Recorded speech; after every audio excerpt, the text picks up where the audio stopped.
Hello, and welcome to the Paper Dice Games Podcast. This is Season 1, Episode 1. My name is James Saran, and today I'll be talking about the old school D&D module, The Lost City, tabletop gaming online versus in person, some of my projects, and more. Now, first I want to start with some cool games that I've played recently, and this game that I've played, I haven't actually played it recently, I've played it semi-recently, and it's called How to Host a Dungeon by Tony Dowler. Now, How to Host a Dungeon is a game where you're going to have graph paper, some dice, and a pencil, and of course the rules. And through the game, How to Host a Dungeon, you're going to be rolling the dice to generate a dungeon. Now, this isn't just a dungeon generating activity, it's actually a game.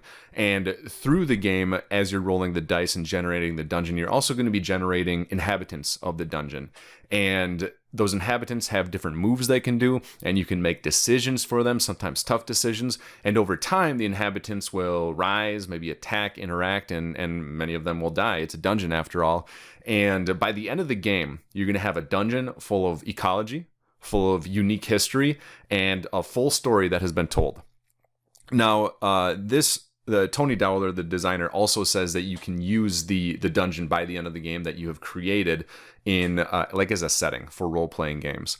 Now, this particular game, I was blown away when I first saw it. I think I first stumbled upon it about 2 years ago, and my first thought is, this is perfect. This is exactly the type of game that I like to play and the type of game that I like to design. And I was really, really excited to play it. And my second thought was, why haven't I seen this before? And I think when it comes to print and play games, it's really, really hard to develop an audience, to develop a following. And I think most print and play games struggle with this. And How to Host a Dungeon is one of the more well-known print and play games, I think. And so I was happy I found it. I think that's the reason why I found it, is because it's one of the more well-known print and play games, and I had a lot of fun playing it. So I just wanted to give How to Host a Dungeon by Tony Dowler a shout out. Very fun game. There's actually a second edition that I saw. I have not played it yet. I actually just saw it today as I was doing a little bit of research for this podcast, and it looks very clean, very crisp. The first edition has that kind of really like the first edition style feel to it, where it's a little rough around the edges. You know, some of the rules aren't quite as streamlined, and I actually personally really enjoyed that style of gameplay. The second edition looks crisp. It's got some very neat looking tables. It's got a few workflow charts that look like some of the rules wonkiness out of the first edition will have been streamlined out. And so I'm excited to try the second edition out at some point. But the first edition had a lot of fun with that, and if you are interested in those types of games, I suggest you check it out. I'll make sure to have a link down in the show notes down below.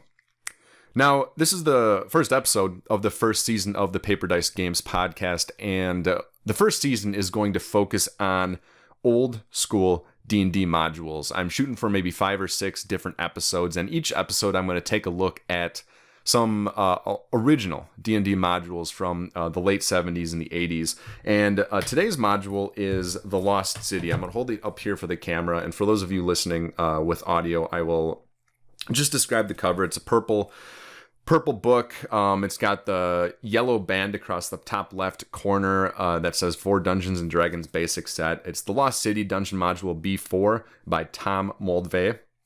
And it's an adventure for character levels 1 through 3. Now, this particular adventure holds a place dear in my heart because this adventure was my introduction to Dungeons and Dragons and my introduction to role-playing games. So I actually tell this story in First Roll, one of the first books I published. But the story goes, and the way that happened is I had sat down with my brother, and we were going to teach my dad how to play Magic the Gathering. We had observed him, you know, he was a big fantasy reader book. He actually turned us on to the Lord of the Rings books, and I just felt like it was a perfect fit. I thought my dad was going to love Magic the Gathering. So my brother and I sit down at the kitchen table. I was definitely in middle school, I think early middle school, maybe 6th grade. And we start teaching him Magic the Gathering. About halfway through us teaching him the rules, he just stops and gets up. And I said, how is this not going well? It's fantasy. It's a game. How does my dad not love this? But what he says is, I have something I think you're going to enjoy. And he goes into the basement. So my brother and I are just kind of sitting there at the table, and he comes up with a series of books in his hand, a large, foot by foot square felt, what ended up being a dice rolling platform. and a bunch of dice. And he said, "Have you ever heard of Dungeons and Dragons?" And so that afternoon we sat down. He taught us how to play Dungeons and Dragons. It was definitely rules light. Our character sheets were just made on like a lined notebook paper, and he just kind of wrote out the attributes for us, the health, the equipment area, and then from there we just went. He was dungeon master. My brother and I started playing. My sister got into it a little bit, but she wasn't as much into it. And from there, I was introduced to Dungeons and Dragons, and I was hooked. A lot of people who really love role-playing games remember like their first introduction to it. And this was a really magical moment for me. And the adventure we played and continued playing for quite some time was this one, The Lost City. So The Lost City is a really, really, I think, a fun adventure. It's it's probably not my top 5 of the original modules that I've had the opportunity to read through, but it's definitely top 15, I think. In The Lost City, your characters are basically starving, dehydrated, lost in the desert, and they stumble upon a pyramid. And as they go deeper, I'm going to try and avoid too many spoilers here, but as they go into the pyramid, they start to discover that this is actually a mega dungeon. There's a lot more going on than this just being an ancient lost pyramid, and there's a ton packed into this module, a ton. Let me see if I can see exactly how many levels there are here. There's 3 levels, and that's as far as I think we might have gotten to the 4th level in the my initial playthrough in the adventure, but it goes much deeper than that. I see tier 6 here, tier 7, tier 8, tier 9. There's 10 tiers, and then there's, in addition to that, there is an underground city as well. So it's a massive mega dungeon module with all the classic tropes of a mega dungeon, which would include the different factions, unique monsters, and things like that. This module, in my opinion, has something really great going for it at the beginning. In that when the characters start in this module and start exploring the lost city or the pyramids, they are starving and dehydrated. And so it really puts the characters on a one track to, hey, we have to go deeper because it's the only way to survive. It's the only way to find food, and it's the only way to really, keep the story going. There's a really interesting tension to start off when you're trying to figure out, like, okay, we're starving, we're dehydrated, where can we actually get food? And within the first, mini level of the pyramid, that tension is brilliant. It really stands out. That tension goes away pretty quick because pretty quick you find out it's a mega dungeon and there's full factions living down here. And so all of a sudden starving and dehydration is no longer really a concern, especially if you are able to befriend one of the factions pretty quickly. But it's a really fun tension to start the game. And the nice part about it too is that something like this can be... if you're running an old school Dungeons and Dragons campaign, or you have the version that would compare to maybe 5th edition, you can run this module anytime your characters get lost in the desert, or you can just say, hey, there's some ancient pyramids over there, do you want to go check them out, and then ignore the starving and dehydration part. There are some other fun things about this module. First of all, like I said, it's a huge dungeon. It's got many, many levels, lots of maps, some fun illustrations. It's mostly logical too, which was good to see. A lot of times mega dungeons are a little wonky with how they're prepared, but this one I think is mostly logical. You kind of have to hand wave the fact that it's in the middle of a desert a little bit, but that goes into the background, like I said, pretty quick after starting. And there's some really fun monsters in here. There's a section that is just labeled new monsters. And so at the time, these were monsters not included, I believe not included in the monster manual. And this would include things like, again, there's going to be a little bit of spoilers here, but not too many. Lycanthrope werefoxes. Werefoxes that were at the time were not available to my knowledge. And then the Banshee also is a new monster for this one. There's also bigger spoilers here, but there is one of the big bads, his name is Zargon, and Zargon has 6 paragraphs, 5 paragraphs of just text about that particular monster. I never actually got to fight Zargon in the campaign I was running. We never got close, but Zargon can do some interesting things. There's also like I said, there's good maps about Lost City. And the other really fun part about this is there are some other resources. Like here on the back screen, I'm going to show you. It's called the Ye Fast Pack. And so instead of having to go through the player's handbook and come up with, a list of equipment you actually want, you just grab one of the lists from Ye Fast Pack, and you are able to kind of get started a little bit earlier. So I'll give you Pack C includes a backpack, 4 small sacks, a holy symbol if you're a cleric, or thieves' tools if you're a thief, 12 iron spikes, 50 feet of rope, water skins, and normal rations. And it gives you the cost at 42 gold pieces. And so that's just another resource to kind of get started a little bit faster, so that you can get going instead of having to spend a half hour kitting out your character with the player's handbook. So if you have a chance to check out The Lost City, I highly suggest you do so. Like I said, it was my introduction to role-playing games, so it always will hold a place in my heart. I really enjoyed my time playing through it when I was in middle school when I first started, and since then I have gone through it a few times as in a solo campaign. I've never finished it, but there's a lot of gameplay in there. It would take quite a bit to actually get through everything, so I highly suggest checking that out if you get a chance.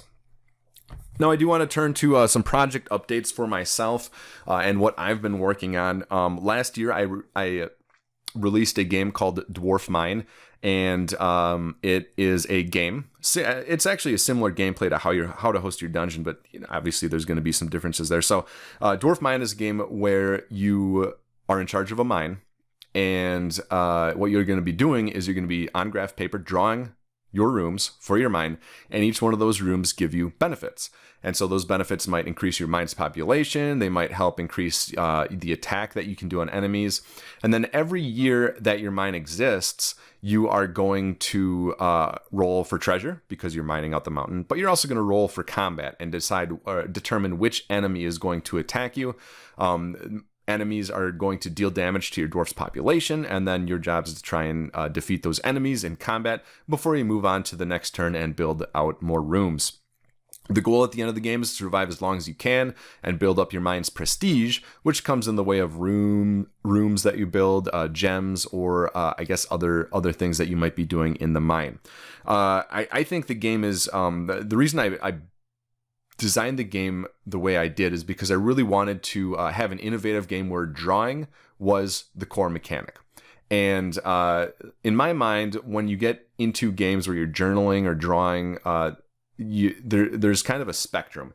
And on one side of the spectrum is an activity where you're doing this activity. It's very, very fun. There's not a game aspect to it where you're trying to accomplish something. You're doing this really fun activity. And on the other side of the spectrum is, this is a full-fledged game. And I wanted it to be closer on the game side than on the activity side.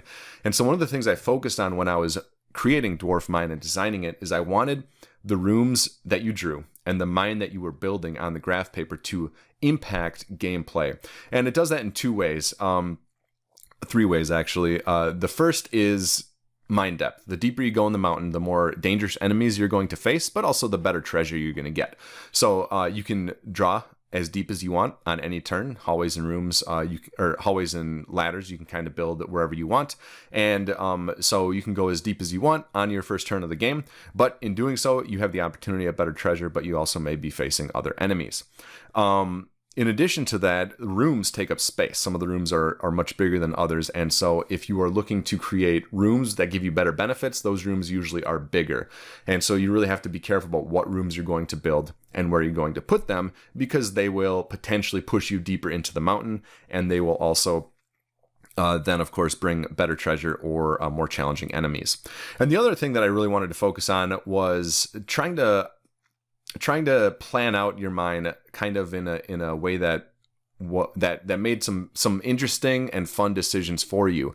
In this game, space is a resource, and you can't. Well, I guess you can, but when you're drawing your mine on the graph paper, you want to just pay attention to where the space is, because like I said, some of the rooms are very big, and if you are looking to build a big room, you're going to run out, but you're not using your space efficiently, you're going to run out of space quickly. And so when you're playing Dwarf Mine, you kind of have to keep all these different things in your mind as you're trying to figure out how best to build your mine, what rooms you want to include, what treasure you're getting, and what enemies you're facing. By the end of the game, you're likely to face a dragon or another like mountain boss or one of the big bad denizens of the mountain, and likely that thing is going to kill you. The game is kind of designed so that these final final enemies that you face are really, really hard to beat. But what that does is it drives towards an end of a game, and then you determine how much prestige you have, and that's kind of your high score there for the game. So I'll put a link to the game in the notes below. But I wanted to bring this up because I had, when I was, like most designers, I think, kind of go along this path where you start a game idea and you just have too many ideas. So I cut a lot of ideas out so I could get the game released last year. And I picked some of my favorite ideas, and I'm going to release them in an expansion at some point in the future, in near future here. And one of those expansions is called Bloodlines, which is something I'm really excited about. It's going to add replayability to the game. Basically, there's two parts to the expansion Bloodlines. The first is I just give a naming convention to how to name your dwarf leader. Every mine has a dwarf leader, and I give you a naming convention, a way to name your dwarf leader. So I have a few different random tables. You roll on them and you can come up with a dwarfy sounding name. So I have it pulled up over here. I have like a prefix, a middle, and a suffix table, and you roll a combination of those to come up with a name. So the one I rolled just before this this podcast recording, which I included in the rules as well, the name is Baldur Thingrimolk. Baldur Thingrimolk. And, there's no way I could have come up with that myself, but using these prefix and suffix tables, I think it's a pretty cool name.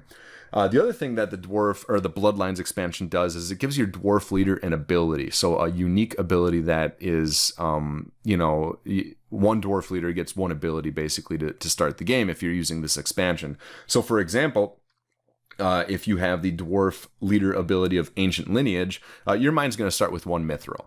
And that's a pretty powerful, pretty potent starting ability for your mine and for your dwarf leader.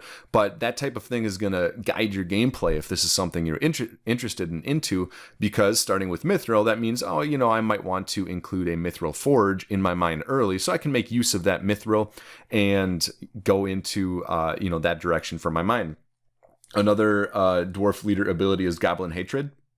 And so that adds 1d6 damage to any combat roll against goblins that you make. And so in that case, you're looking at not really fearing goblins as much. You come up against the Goblin King in mine level 4, and it's not as big of a deal as it is otherwise.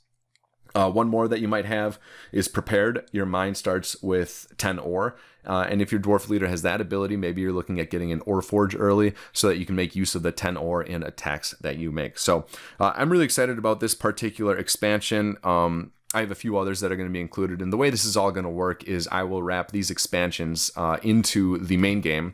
The main game is available now on DriveThruRPG and itch for I think $4.99, and I'm gonna just roll these expansions into it. And so if you've already purchased Dwarf Mine, you'll just see the newest version, and you'll get the newest version and these expansions for free. If you haven't purchased Dwarf Mine, they'll be included in the base game.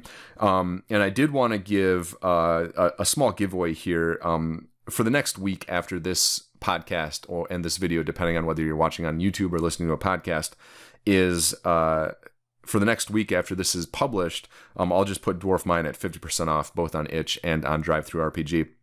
And so that way, if this is the first time you're hearing of it and you're interested in Dwarf Mine, or you're interested in the Bloodlines expansion, or maybe some of the other things coming down the pipeline, you got a week to get it for, I don't know, what would that be, like $2.50, something like that. So pretty cheap. Get it, print off the things you need, and then when these expansions hit, you'll get them basically for free since you've already ordered the game. Moving on, I wanted to go to our topic, our discussion for the day. And before I get into this, this is the first episode of the first season of the Paper Dice Games podcast. And as much as I'm sitting here in front of the mic by myself talking, I want this to be a discussion as much as it can be. And so what I'm going to be doing is taking discussion topics from the people listening, just from the community at large, and discussing them here. But like I said, I want it to be a conversation. So if you have any comments, questions, responses to things that I've said, I encourage you, I very much encourage you to tell me why I'm wrong if you think I'm wrong. I really enjoy those types of conversations. You can reach me at Twitter, at Paper Dice Games, or just email me, paperdicegames@gmail.com, and I would love to read some of your comments on air here, some of you responding to what I have to say. So today's podcast discussion topic is gaming online, specifically tabletop gaming online versus tabletop gaming in person. And I think the context of all of this is, of course, COVID. I think most people, myself included, for the last year and a half, certainly since March 2020, maybe even earlier for some of you, tabletop gaming just stopped. The opportunity to sit down with friends, sit down with people outside of your bubble was no longer there, and it disappeared for a long, long time. And I imagine many of you, myself included, found online ways to play with one another. The regular D&D campaign that I was in at the time, we were playing at the table. We moved online and we were playing on Roll20, I believe. The other campaign that I was running, that I was DM for, we were playing in person over tabletop. When COVID hit, we just moved to Google Meets and we didn't necessarily mess around with Roll20. And then I started, actually at one point I had 3 going at once. I started DMing a one-on-one session with my brother, who was living in Dubai at the time and relatively lonely since he couldn't go out and do anything. And so we were just meeting, I think, over WebEx or Zoom or something like that, and running a session there. So I think, like many of you, I ended up moving from tabletop to exclusively online, and I did that, for the last year and a half. And now, I'm happily vaccinated, been vaccinated for a few months, and I'm really excited, a little apprehensive still, but excited about getting back to playing in person and playing some tabletop games over the table instead of online. And I really wanted to take a look and discuss, what are some advantages and disadvantages of both of these things. I think, and I'll put this up front here, I like playing at the table better. I just have more fun when there's people around. I like physically rolling dice, and I think it just feels like more of a sense of community and friendship when you're playing over a table. But I think there's a lot of advantages from playing online, and I think one of the silver linings of being forced to play online over the last year and a half is that it really brought those advantages to the forefront of my mind. And, prior to COVID, I would never consider playing a role-playing game online, but now I very much am, and I'm thinking of, if I can fit time in to maybe join a campaign or run an online campaign, because like I said, there are advantages to running a campaign online.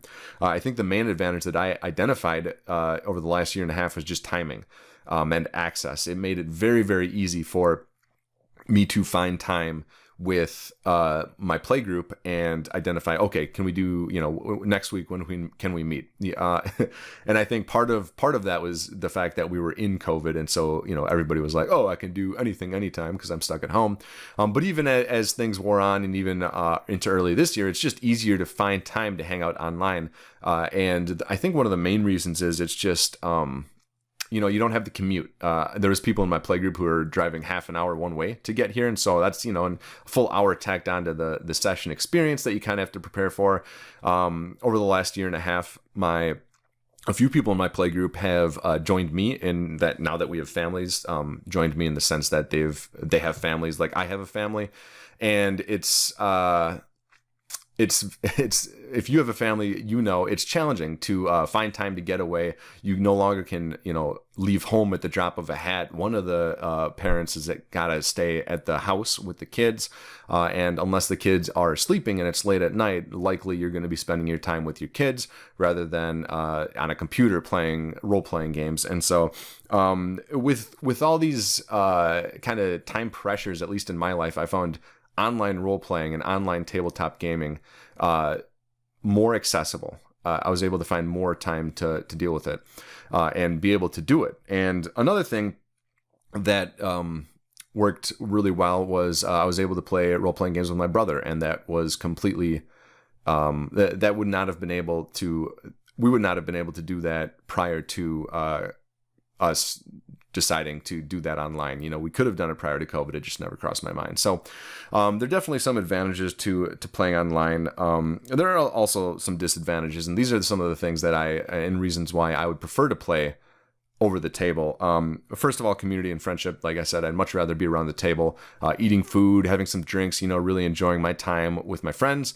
It's just not the same when I'm online and talking with my friends. I might have a beer with me, or I might have some food nearby, but you're just not sharing the same space. So it's not quite the same. Another thing that really gets me is the tactile nature of tabletop gaming. I really love rolling dice in person, and I explained that. You can still do that online, but I also really love getting physical handouts and handing out physical copies of items.